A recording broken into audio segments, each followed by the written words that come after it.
Você já sentiu muito medo? Daqueles que faz a gente tremer, suar muito, o coração parece que vai sair pela boca de tanto que acelera? Hoje o meu vídeo é sobre essa emoção, sobre o medo. Se você gostar do vídeo, dá um like para mim e se você quiser se inscrever no canal, eu vou ficar muito contente. Então vamos falar do medo. O medo é essa emoção que nos ajudou e continua nos ajudando a sobreviver. Ele está ligado à nossa percepção de uma ameaça, de um perigo externo. Ele está ligado na sobrevivência, né? A gente sempre fala disso.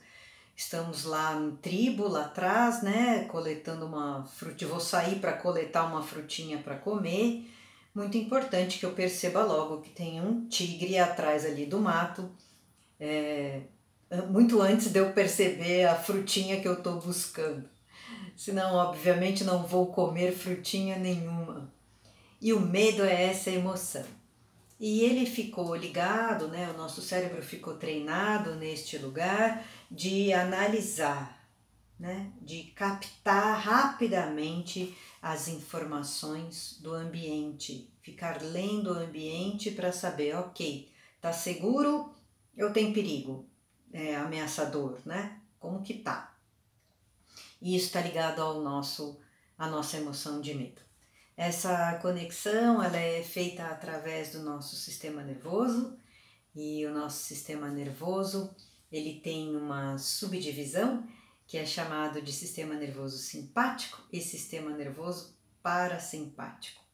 O simpático é esse que é ativado para que a gente se mexa, para que a gente tenha atitude, movimento na vida. E o parasimpático, ele está ligado tanto a relaxamento, a acalmar, como às vezes a congelar. Então vamos falar um pouquinho. Na presença do medo, o que primeiro pode acontecer com a gente? A primeira coisa que acontece é ativar o simpático e ele vai fazer a famosa reação, ativar na gente a reação de luta ou fuga. Luta ou fuga vai significar que no seu corpo toda a parte, o sangue vai ser tirado das vísceras, especialmente de aparelho digestivo, e vai embora para braços e pernas. Para quê? Para você poder lutar ou fugir, sair correndo daquela ameaça, daquele perigo. O sangue também vai acontecer de uma forma interessante dentro do seu cérebro. Ele vai a parte posterior do cérebro vai ser mais irrigada e a parte frontal do cérebro vai estar menos irrigada. Por quê? Porque nesta hora a parte frontal é a parte que nos ajuda a fazer uma análise, a ter mais lógica, uma análise mais minuciosa. Nesta hora, a gente não precisa de uma análise minuciosa, porque se eu parar para analisar muito, adivinha, né? Já era, já a ameaça o tigre já me atacou. Então, as pessoas não gostam, né? Mas perante um medo muito intenso mesmo, a gente perde um pouco essa capacidade de raciocínio, de análise, de lógica, de raciocínio muito detalhado, porque a ideia é só achar uma saída, sair correndo, achar uma rota de fuga. Então vai ativar esse sistema na gente, isto tudo vai acontecer, a gente vai ou sair correndo ou vai lutar, e essa é a primeira parte de quando a gente sente muito medo. A segunda possibilidade que vai ativar, quando a gente fala do congelar, é quando eu perceber que esta ameaça ou esse perigo eu não tenho como fugir e este perigo, esta ameaça é muito mais forte, muito mais potente do que eu. E aí eu não tenho o que fazer. Vai ativar o que a gente chama do parasimpático, mas no dorsal. Eu vou falar disso, é o nervo vago, já vou fazer esse parênteses, né? Vai ativar isso e o que vai acontecer comigo? Eu vou congelar de medo. Eu não vou me mexer. Não vou conseguir fazer nada. O nervo vago é um nervo enorme no nosso corpo, que ele vai fazer essa comunicação do cérebro com todos os seus órgãos internos. Com todos, né? É através dele que esta informação chega no cérebro, que as informações do corpo chegam no cérebro e descem também para o corpo. É através dele que você tem a regulação aí dos seus batimentos cardíacos, da sua respiração, da sua temperatura corporal, da sua digestão. Esse momento que a gente fala bastante do intestino como um segundo cérebro, a conexão dessa informação do intestino com o cérebro passa através do nervo vago. Ele tem uma porção ventral, né, na frente, frontal, e tem esta porção dorsal. Segundo Stephen Porges, que fez essa teoria polivagal, é a dorsal que é ativada para este lugar de quando eu congelo de medo. Que mais é importante falar sobre o medo? O medo é uma emoção humana ou dos animais, vários animais têm. E o que a gente às vezes quer fazer, né? A gente quer não sentir, a gente quer sumir com isso do meio do caminho e infelizmente isto não é possível. Então eu preciso te lembrar que como humano, permita-se sentir medo, ele vai fazer parte da nossa vida. E aí, após sentir medo, é claro que a gente pode usar o medo para perceber, para avaliar, para entender o que mora em mim. E já vou deixar aí a pergunta para você, vá se perguntando, do que eu tenho medo? Que coisas me dão medo? Então não adianta querer sumir com medo, né? Ele vai fazer parte aí da gente, ele vai ser também a emoção base ligada aos transtornos de ansiedade, a quando a gente sente ansiedade como um todo, a quando a gente também tem algum momento em que a gente está inseguro, ou que a gente fica muito nervosa, muito nervoso, vai ter uma base ali do medo, essas reações corporais vão acontecer também nessas situações. E aliás é por isso que as pessoas não gostam, mas é o famoso branco, acontece ali quando a gente está com medo, né? Um branco numa prova, numa avaliação, em algo que eu estou lá tentando responder, às vezes numa apresentação, estou fazendo uma apresentação importante e aquilo me deixou muito nervosa e eu estou com medo e aí dá um branco ali e eu esqueço o que eu tinha que falar, né? Tá ligado a isso, né? A essa irrigação, que é uma irrigação que tira um pouco da parte frontal do cérebro e vai mais para a parte posterior do sangue. E vai fazer parte. Como é que a gente trabalha, né? Eu já falei para vocês do exercício de respiração, ele é maravilhoso para tudo, especialmente para lidar com o medo. Por que ele é tão maravilhoso, especialmente para lidar com o medo? Porque a respiração abdominal é a que vai ativar voluntariamente o sistema parasimpático no frontal, neste ventral, que vai ajudar a gente a acalmar, a relaxar de novo. Esse é o nosso estado de quando o nosso cérebro lê o ambiente e fala, ai, tá seguro, tá tudo bem, ufa, que bom, tá bom aqui, tá bem aqui. E aí o exercício de respiração, para quem não viu em outros vídeos ainda, ele é um exercício de respirar pelas narinas e deixar o ar entrar até você sentir o umbigo se mexer. Vai lá pro abdômen o ar, você inspira, deixa o ar entrar, e aí você expira o mais lentamente que você puder e deixa o ar sair pelas narinas. Essa respiração ela é muito, muito útil, especialmente quando você treina ela bastante, né? Eu convido todos os clientes a treinarem diariamente. Por quê? Porque a hora que eu precisar usar, ela já está bastante treinada. Ela é também o início de várias técnicas de meditação. A meditação também é maravilhosa, a gente chama de recurso adjunto na psicologia. Ela é maravilhosa para uma série de coisas, não só para isso, mas também para ir treinando, para ir nutrindo que esse sistema parasimpático do acalmar, do relaxar, fique mais presente em você. Mas voltando, se você quiser fazer só a respiração, ela é muito útil nesses dias aí que você vai fazer a prova, que você vai ter uma avaliação, que você vai fazer uma apresentação. Ela é extremamente útil, porque se você treinar bastante e conseguir utilizá-la no momento, sentei ali, eu falo para um monte de gente que eu já atendi, continuo atendendo, que vai fazer alguma prova importante. Sentei ali e começo a respirar mais profundamente quando eu pego a prova, eu faço muito melhor a prova, porque eu acionei de volta o meu sistema parasimpático e eu estou nesse estado de que tá tudo bem. Eu estou num lugar que eu estou segura.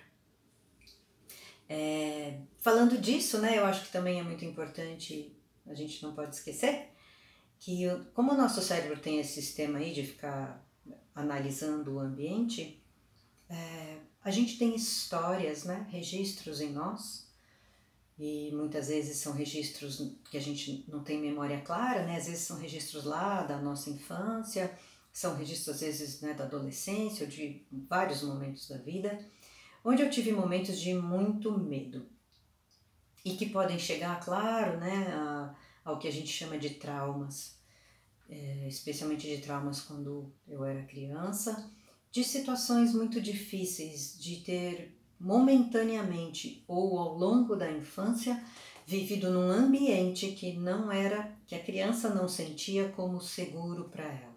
E a maioria das vezes, quando uma criança sente isso, o ambiente não era mesmo seguro. Seja desde algo como meu pai era muito estourado e gritava muito, ou minha mãe era muito nervosa e vivia batendo as coisas, até realmente ambientes, infelizmente, onde a criança apanhou muito, onde a criança sofreu violência física e verbal, aonde a criança, ou às vezes a criança foi largada pelos cuidadores, ela sentiu o que ela quisesse ali, ela fica muito assustada porque não tem ninguém para cuidar dela, até situações horríveis de abuso, né, de realmente abuso sexual.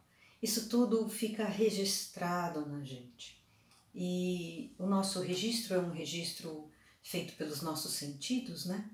Então a gente tem registros de cheiros, tatos, sons, imagens, cores, ligados às vezes a esses registros dos traumas especialmente. E aí às vezes eu nem lembro da cena em si, do trauma em si, mas no meu sistema isso está registrado e o que acontece comigo é a pequena qualquer semelhança que meu cérebro está ali analisando o ambiente e tem uma semelhança, tem um som parecido, um cheiro parecido, um tato parecido, um paladar parecido. Esse sistema está acionado e eu já estou lendo esse ambiente como perigoso, como ameaçador, mesmo que externamente esse ambiente não seja tão ameaçador assim, ou nem seja ameaçador. Mas aquilo ativou aquela memória que está ali do trauma, que precisa ser cuidada, tratada. E por isso mesmo a gente diz o ambiente terapêutico, né, essa relação terapêutica, quando você vai para uma terapia, é o espaço, é a relação que precisa fazer o que a gente chama de regulação desse sistema nervoso, né? Ou em terapia a gente fala de corregulação desse sistema nervoso para que ele volte para o parasimpático e que a pessoa possa, no ambiente terapêutico, em terapia, realmente se sentir segura, possa conseguir abrir, ela não está ameaçada, ela não imagina que ela vai ser machucada, nem por falas, críticas, julgamentos, nem olhares, nem nada, ela está segura. nesse ambiente. Isto é muito importante, especialmente quando a gente vai lidar com histórias de trauma, mas não só. O ambiente terapêutico é sempre um ambiente muito acolhedor em função de corregular esse sistema nervoso do terapeuta e do cliente, ou como chamou o Roberto Crema, do amigo evolutivo. Mais importante ainda, também tenho que falar para você, o medo vai estar aí, por falar em terapia, né? Ele vai ser base de vários transtornos de ansiedade, transtorno de ansiedade generalizada, transtorno de fobia social e outros. E o mecanismo que vai acontecer no seu corpo é exatamente o mesmo, igualzinho, que aliás é o mesmo também que vai acontecer quando você está muito estressada, muito estressado. E também vai acontecer isso com o seu corpo, porque o estressado, estressada também está lendo o ambiente como um ambiente que não está bom, que não é seguro, que não é tranquilo, que não é favorável. E aí a gente abre a porta para uma coisa que eu falo para todo mundo, né, que é tão importante a gente aprender. A gente acaba usando a imaginação, essa capacidade linda humana, contra nós mesmos. E a gente precisa aprender a usá-la a nosso favor. O que acontece com a imaginação, né? Eu vou lá fazer a apresentação, que eu estou preocupada, porque é muito importante ali na empresa, e eu estou pensando o quê? Eu estou pensando que talvez não gostem, talvez alguém vá me interromper, talvez eu não me saia bem, talvez eu não seja bem avaliada após a apresentação e talvez alguém me critique. Pronto, lá estou eu dando corda para uma imaginação que vai me deixar mais nervosa, com mais medo. E a gente pode fazer exatamente o contrário. A gente pode usar a imaginação para nos ajudar a tranquilizar e a imaginar que eu vou me sair bem, que eu treinei, que eu preparei, que eu vou conseguir me expressar, que eu vou responder as perguntas e que vão gostar da minha apresentação. Percebe? Isto é só um exercício de imaginação, porque até a apresentação realmente acontecer e se concretizar, eu não sei o que vai acontecer. E este é um mecanismo que está muito ativado em todos nós, todo dia ultimamente. A gente tem utilizado demais a imaginação contra nós mesmos, no que a gente eu chamo de pensamentos ansiosos. São pensamentos que vão dando corda para cenas futuras que não são boas, que acordam em mim exatamente, nossa, ali no futuro tem uma ameaça. Ela é uma ameaça imaginária, mas ela vai desencadear a mesma biologia do medo em você. Então preste atenção no seu corpo, respire. Preste atenção nas emoções presentes. Será que eu estou com medo de alguma coisa, mesmo que imaginária? Preste atenção nos seus pensamentos. Olhe para eles. O exercício de respiração, terapeuticamente, também ajuda muito a gente. Eu uso especialmente para desligar, desgrudar um pouco dos pensamentos e poder olhá-los. Eu digo para os meus clientes, você não consegue ler o livro quando ele está na sua cara. Então você precisa tomar uma distanciazinha para ler seus pensamentos, olhar para eles, falar, olha o que eu estou pensando. Nossa, olha, será que esse pensamento me ajuda? Será que esse pensamento está a meu favor ou está contra mim? E começar a perceber quando você está dando corda para pensamento que vai te desencadear ansiedade, medo, insegurança, nervoso. Além disso tudo, eu acho sempre muito importante lembrar as nossas emoções, elas não estão aí contra nós. Elas estão aí do meu olhar a nosso favor. Cada uma delas pode nos convidar a um crescimento. E um dos crescimentos muito importantes do medo Adivinha qual é? O que é que você precisa acionar em você, acordar em você, para você fazer a apresentação mesmo com medo? Para você ir lá e fazer a prova que é importante para você. O que a gente aciona, né? Entre outras coisas, a gente tem que acionar coragem. Então, a gente fala, né? A coragem não é oposta ao medo. Ela é o que é necessário para eu conseguir, com medo, fazer o que eu tenho que fazer. Ela é este crescimento nosso, ativar a nossa coragem, faz a gente crescer para ir lá e fazer com medo, o que eu tenho medo de fazer. Eu vou dar um exemplo, né? Vamos supor a pessoa quer ir lá pular de paraquedas, porque ela acha que é uma experiência legal na vida e ela quer ir lá pular de paraquedas. Mas ela morre de medo de altura. Mas ela vai lá pular de paraquedas. Ela vai ter que ativar muita coragem para ir lá pular, especialmente na cara de acontecer.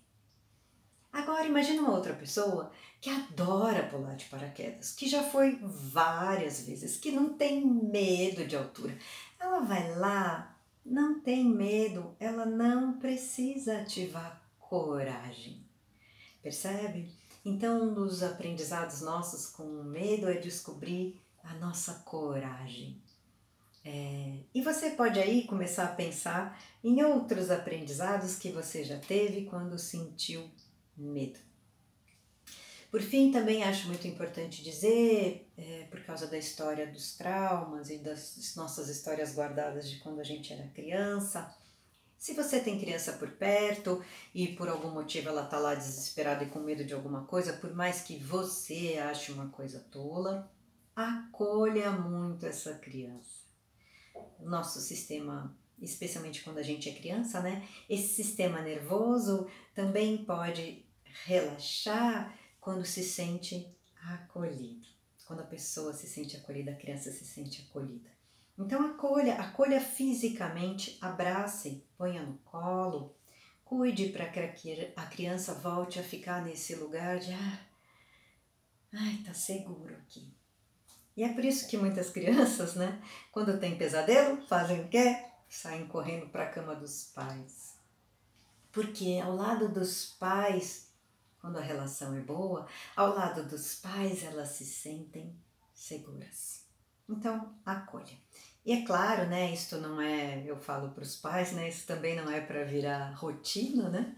Senão você nunca mais vai ter sossego para dormir, porque se essa criança descobrir que ela pode ir por qualquer coisa para sua cama, ela vai dormir mais na sua cama do que na dela.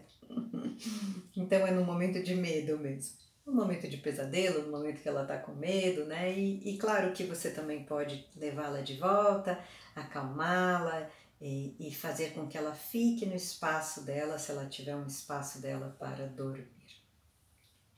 A última coisa que eu acho importante falar a respeito de medo é que muitas vezes os nossos medos são herdados.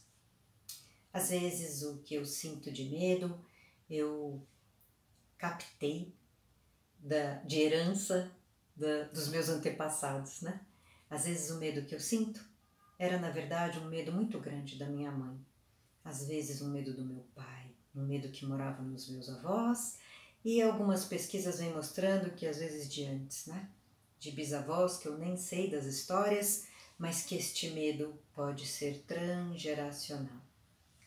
E a gente tem mesmo gente que faz registro e acaba abrindo memórias, até de experiências intrauterinas, onde a mãe passou muito medo. E esse medo ficou registrado neste feto, bebê, e que depois está aí em você, adulto.